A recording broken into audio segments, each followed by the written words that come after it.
Hey everybody, Xander from Down to Business Podcast here, my friend David Waldy. Thanks for joining us on this episode. If you guys don't know, Down to Business Podcast is sponsored by Yeti Cups. Actually, we're not, but Yeti, shout out. We are super down. We're getting a sign right here. Yeah. You would look really good underneath it. And brand manager, just shoot us a DM. Slide me a DM on Instagram. We're ready for it. We'll have a conversation. We'll take a few cups for free.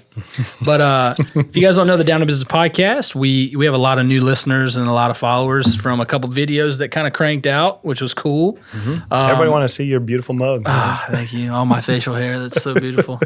I struggle. I've got the run away from him mustache. That's what I've got. But that's okay. But we do this podcast to talk about business, finance, marketing, what your job is like, what your boss is like, and how all those things kind of work together. Everything in between is our phrase. So David owns a business. I own a few businesses. We're not geniuses. If you want to go look at our latest Facebook comment section from our clip that kind of went nuts, you would think that we don't know what we're doing. But a lot of people don't like us, and that's probably okay. How many episodes have we done, producer Chris? Yeah, we're almost 100 into this, so we've done a few, and we don't have every answer, but we've got a few. Make sure everybody can see. Yeah, come on. But in this episode, we want to talk about a few things, but the first thing I want to talk about is Elon Musk. Mm-hmm. He made the most interesting. He was on. I don't know if you saw this. He was on the Full Send podcast. Have you seen the Full Send podcast? I have not. So the Full Send podcast is the Nelk Boys, and they were like viral video guys. Mm-hmm. They made like funny Facebook videos. There's a lot of guys who kind of like got famous on YouTube and Facebook from like Big Dawes. Have you ever seen Big Dawes? Mm-mm. So he's like Tell me a whole bunch of stuff I've never heard of before. Big Dawes is like fake Klay Thompson. So he literally looks like Klay Thompson who plays for the Warriors. Mm-hmm. And he dressed as a Warrior and they let him in the stadium. Oh my goodness. and he actually did it twice. He sat behind the bench one year and like got super famous online from looking like Klay Thompson. Mm-hmm. And then he did it again for the playoffs this year. And it worked, and he got on the court before pregame. So anyways, Big Doss, so all these guys started, well, the Nelk Boys were the same way, and they did a lot of funny videos, and they curse a lot, but they're pretty funny. But then they started this podcast called the Full Send Podcast, and it is now like number 2 to Rogan, I think. Oh, wow. And Elon Musk, they were getting massive people. They had Trump on the show. They've had, Jamie Foxx, everyone you can name. And they had Elon come on the show the other day, which I think only Rogan has really gotten Elon on. Yeah, and he was high on Rogan, wasn't he? He says he loves Rogan. They love each other. But so the Nelk Boys are kind of like frat bros, right? When they talk, and Elon was on the show, so it's so interesting. But the reason what I'm talking about is they asked him in a clip I saw, what's like the biggest issue in our world right now? Mm. And Elon Musk, who's the Mars guy and the space, and I think I saw this clip. Yeah, number one genius, he goes, population collapse. Mm-hmm. And I was like, what? No. And then they were all like, these guys are like, what, bro? You know? Mm-hmm. And he was like, I did see this clip. Yeah, he's like, Japan just lost 600,000 people year over year. Mm-hmm. They can't replace them.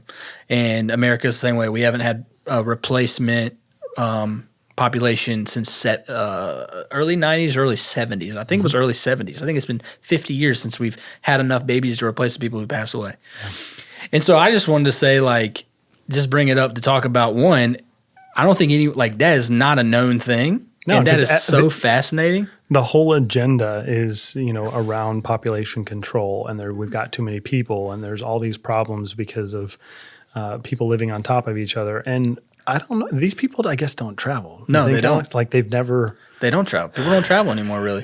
If you think, especially the last couple of years, but a lot of it's so expensive. It can be expensive to travel now, where it used to be easier. Right. And you have a lot more bigger cities, so you're like, why would I travel? Like, Statue of Liberty, people used to just want to go there. Mm-hmm.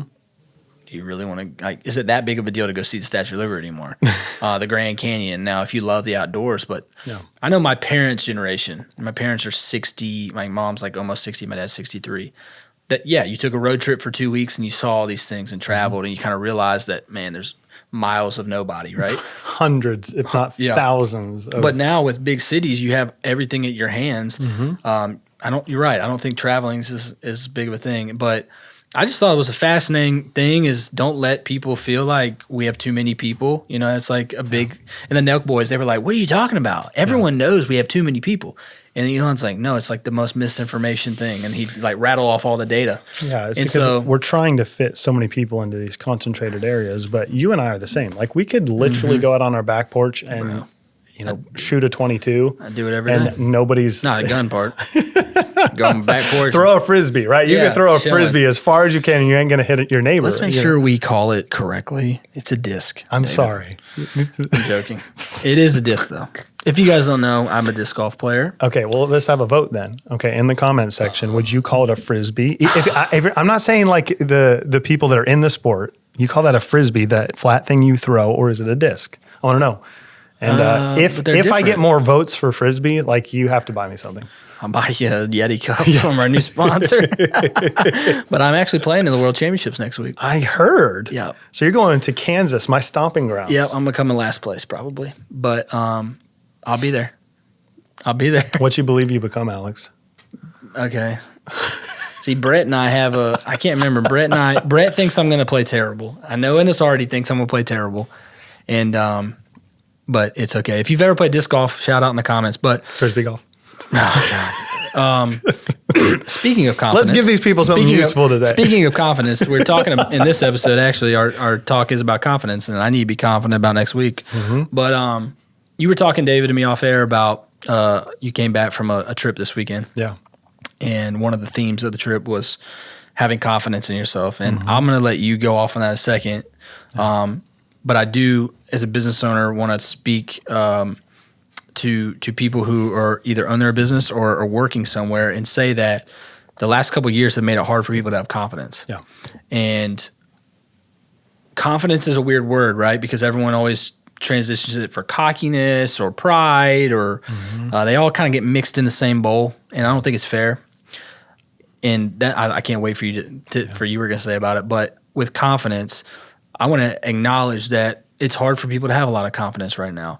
Confidence in what's going on outside of them, within their family, within the world, within their job. I mean, Ford just laid off 3,000 employees last week. Yeah. There's Robin Hood has laid off 20. Did you know they're shutting down all their dealerships? I did not know that. Mm-hmm. Are you serious? The CEO came out with the announcement that they're going to a full-blown, full-service delivery model where people can come to their Carvana. Site. That they are no longer going to be servicing dealerships, and so there are tens of thousands, from what I understand, I don't have the full context, of Ford dealerships that will no longer exist. That must be a slow Which are all small businesses, over a couple by the decades. Way. The vast majority are small businesses. You know, I was wondering about that, and we need to fact check that, Chris. I don't know if you can pull that up. But always fact check. Yeah, but I do know that Carvana's model has been really interesting, and I kept waiting for someone to bike. But I don't know if they're publicly traded. Is Carvana publicly traded yet? I'm not sure. If they're not, I was waiting for someone to buy them, because if they're able to do that on the used market, why couldn't people just do that with the new market? And we're in a weird time, especially with cars, because like Elon has showed, you just need someone. You can either ship your car to get fixed or have a regional place where you can send your Tesla to get fixed. Yeah. It's going to become a lot more consolidated, especially because people don't know how to do trades anymore. Yeah. My dad's been a mechanic for 39 years, and he's sold his business 2 years ago for 7 figures. Amazing. From a guy, he barely graduated high school. Incredible. But he's talked about it, is the trade services, those skills. We all know they're going away. We all know welders that make 6 figures and no one has any idea. There's so much money. Plumbers that make high fives. Yeah. And but it's becoming a scarcity for sure. And going back to confidence is, so few people have confidence these days to try something new, to ask for a raise, to take the next step in their career. I mean, I was talking with someone a week or two ago, and I was asking him, like, well, are you going to put in for that? He was telling me about like a job opening at his place. Yeah. Are you going to put in for that? He's like, no, I'm pretty comfortable where I'm at. And I hate that word. I did. Yeah. I'm going to finish and let you run with it. But I was like, what do you mean? Yeah. What do you mean? He's like, I just kind of know what I'm doing, and I've been here for a while, and I just can kind of come to work and press play. Yeah. And that bothered me. Yeah. Why do you tell me why you hate that word? So, I mean, hate is a strong word, but I really, really, really don't like it. That was a great song reference there. So I think one of the things is that comfort to me obviously has different meanings to different people. But when we talk about comfort as it pertains to who we are as people and confidence, let's kind of marry these two things. When it comes to our lives, I want to ask you a question, Alex. So tell me the last time you were just absolutely on cloud nine, over the hill, fulfilled, happy, full of joy. Wow. Even if it was just a moment, you just felt like this, like euphoric, gosh, life is good. Oh, yeah. Okay. I just went to the beach a month ago, and I'm a nature guy, and I was there for 2 weeks, and my kids are swimming. I'm no shirt in the sun. I'm guessing it cost you some money. Yeah, but it was pretty affordable. But yeah, I would say like just being outside and seeing my family, enjoying the outdoors, like that's a piece to me. Yeah. You know? So what's really interesting about that is that these moments, if we look back on our lives, I have seen this without fail, that those moments where we find tremendous peace, fulfillment, joy, passion, excitement, where we're on fire about life, they come on the tail end of investment and risk. Because the fact is, you just stepped away from your business for a couple of weeks, right? Yeah. Which is, it feels risky. It's scary as a business for sure. owner. Like, I got to trust these people to make sure they keep things afloat. And you invested by taking your time, your resource, and your energy, and invested that into your family to create an opportunity. And the back end of that was fulfillment, joy, and all this stuff. And so when we talk about confidence, the reason I asked you that question is that most often, those times where we've really felt alive, it comes on the back end of risk. And this is what people misunderstand. The reason that, comfortable is such a word that I have disdain for is that on the back end of asking the girl, there's a chance. There's a chance. There's a chance. On the back end of starting the business, on the back end of applying for the job or applying for that school. I see where you're going where with you're jumping out of an airplane. You're going to go on, a hike or whatever it is, right? Yep. If you look at life, most often the things that make us feel alive come on the back end of some form of risk. Yeah. And it is intentional investment into that experience. And so I think a lot of times people, when we're talking about confidence, there's a few components around confidence I'll talk about. Number one, I believe that confidence cannot exist without self-trust, okay? Okay. So if people are struggling with confidence, most often, we see this to be pretty true, when we talk about a person of integrity. You and I think we had this conversation before. We would call someone with integrity someone that keeps their word, right? If I was to look at you, that's one component of integrity. This is where I struggle with this because sometimes little things fall through the cracks and it doesn't make me feel like I don't have integrity. It makes me feel like I'm just not as organized as I need to be. So you're getting ahead of me. I'm talking about for me. Like if I look at you, I would say you're a man of integrity because I know if you give me your word, you're going to keep it. I would hope so. Right? Yeah. Most people are generally good about keeping their word to other people, but where they fail is keeping their word to themselves. So if I'm going to trust you and I'm going to respect you, there's going to have to be time and consistency where you actually show up and keep your word. And that's what, for me, qualifies you to be a man of integrity. Makes sense. If we are not doing that for ourselves and saying, this is what I'm going to do, I'm not going to snooze, I'm not going to drink pop, soda. That's a side jab to Alex. We've been talking about 2 times. If I'm going to go to the gym, if I'm going to be consistent with the tone that I set when I show up at my home for my family, if I'm going to do X, Y, and Z, we say all these things are priorities. We say all these things are things that we're going to do. But if you're not consistently doing them, why in the world would you trust that person? So you end up not trusting yourself. So you end up not trusting yourself. And if you don't trust yourself, you don't respect yourself. If you don't respect yourself, you don't have confidence in yourself. You don't have confidence in yourself. All of this ties to the fact that you're not actually walking in the integrity that you project out to other people. And this is what's scary is because it's all the stuff that happens behind closed doors. And so when we're talking about being confident in the government and confident in our paycheck and our jobs and all this other stuff, that's all stuff none of us can control, right? You can control it to some degree by just not being an idiot and you just try and be a good steward, use your head. But the most important thing that creates this unshakable confidence of knowing that no matter what happens, no matter what the government does or what, the administration or, the IRS or my boss or my wife or my kids or my friends or my family, that no matter what happens, I am confident in myself and my abilities and in God. That's something that we share. Is that this is who God has said that I am. And regardless of your belief system, if you need to separate the God component, what about you? You as an individual, are you actually keeping your word to yourself and the things that you say that you're going to do? Because a couple of the guys that I run with, we have this saying, it says, this is who I am, so this is what I do. By extension, runners run, lovers love, parents parent, teachers teach, liars lie. Right? So our identity ties so much to this confidence thing. If you don't know who you are, or you feel like you're on shaky ground, or you're struggling with identity and you want to develop this confidence, you have to start keeping your word to yourself. And how do we develop that self-trust? It comes down to these little tiny things called habits. But the hard thing about habits is that they're habits. They're second nature. They're things that our subconscious mind does without thinking. It's a second nature thing. Science has now proven that you cannot get rid of a habit. The only thing that you can do is replace it.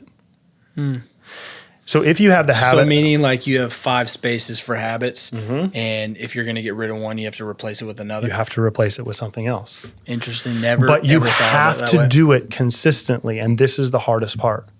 You have to force yourself to consistently do things you do not feel like doing for long enough that, and this is, we'll get too far into the science, but your brain has neural pathways, which are basically your habits. If you want to create new neural pathways, you have to consistently do something you don't feel like doing for long enough until it actually becomes a new habit. And all you're doing is you're overriding a current pathway. You're creating a new pathway. I think we might have talked about this on a show before. It's like a farmer who wakes up every single day. Yeah. He gets on his tractor, he goes out to his field. After a couple of years of doing that, you're going to have deep ruts, right, in the ground, just year after year after year. And what's interesting is that if that field's a mile away from his house, a 1% correction will cause him to end up at a completely different location. You turn that steering wheel 1%, but what's hard is that those ruts can get so deep that even turning that steering wheel 1%, it's going to want to push you back. Yeah. But you have to make a concentrated effort new path. To do the things you don't feel like doing to create these new habits. But when you do this, I know this is a long explanation. Right. This is where we bring ourselves to a place where we step into this unshakable confidence. This is who I am. So this is what I do. And I'm consistently faithful to myself. I'm operating in integrity, not just to other people, but to myself. So it doesn't really matter my environment, the things that go on around me. I know how I'm going to show up. I know how I'm going to carry myself. And no matter what comes against me, this is what my hope is everyone will adopt. You will be in a position to persevere and to create this resilience through the adversity that makes us into who we are. So all that to say, in developing this confidence, it is something that takes time and consistency. It's like working out. It's time under tension. Is that if you just expect that you're going to go to the gym and work out one time and see these massive results, you're not. But you show up, 10, 15 minutes, 20 minutes a day with consistency, and you do this for yourself as it pertains to your habits, the things that you want to change in your life. That's where confidence really lies, is can you trust yourself? Are you a person who keeps their word to themselves? Because ultimately that's all that we can control, Alex, is that you can't control the government and what decisions are made here, there, the other. You can't control so many factors, but you can control that. And when you do, it brings you to this place where you're able to really face whatever comes your way. We talk about this, but run your race. I mean, it's a terrible thing. Like, it doesn't feel good to say. No, of course it doesn't feel good, but that's the problem in our culture today. Everyone expects, I only want to do things that make me feel good. I'm like, good luck with that. Show me your results. Yeah. Because it's not a winning recipe. How do you think marathon runners feel after they run a marathon? They feel like death. But guess what? They're in the best shape ever. How'd you feel after that Spartan race you ran? It's one of those, taking that risk, one of those euphoric, just you feel alive. And so many people don't feel alive. And I believe it directly correlates to what we were talking about earlier, is this risk, is that you have to be willing to step outside that comfort zone. It's only in that place where, there's a chance you could fail. And that's what holds most people back. But there's a chance it could go amazing. And here's how I reframe failure as well, is that you're either going to succeed at it and you change that feeling of potential failure and say, I'm either going to succeed and this is going to completely change my life, or I'm going to learn. When we can reframe failure and look at it as just lessons, it kind of softens that blow, and it actually creates this usefulness in our life where we can empower and serve other people because we've done it over and over. Yeah. We've made a lot of mistakes. That actually positions us to be someone who can lead and serve and empower other people to not repeat those same mistakes. But that only comes on the back end of consistently taking risk. Well, guys, if you didn't get anything from this, I don't know if I can help you. Grow in confidence, take some risks, and we'll see you next time. Down to Business Podcast, Xander Kirby, David Waldy. Comment, like, subscribe, all those things. We appreciate any engagement. We're messaging back all the time, and we hope you have a great rest of your day.